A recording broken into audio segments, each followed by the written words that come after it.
In today's video, I'm going to show you how to enter your WordPress dashboard.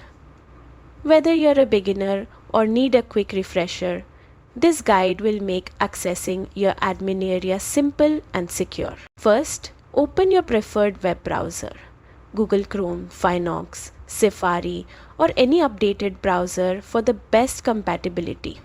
In the address bar, type your WordPress admin URL, which usually looks like your website.com/delpyadmin. Make sure it's correct so you land on the login page directly. On the login screen, enter your admin username and password. If you've forgotten your credentials, click Lost Your Password and follow the prompts to reset it. Using the email linked to your admin profile. Always use a strong password with a mix of uppercase and lowercase letters, numbers, and special characters to keep your site secure.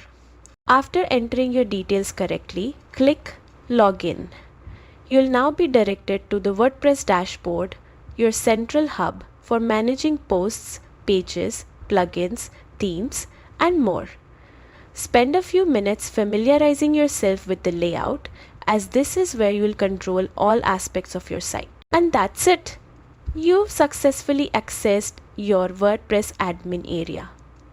Remember to log out when using a shared or public computer to maintain your site security. Thanks for watching and happy WordPress managing.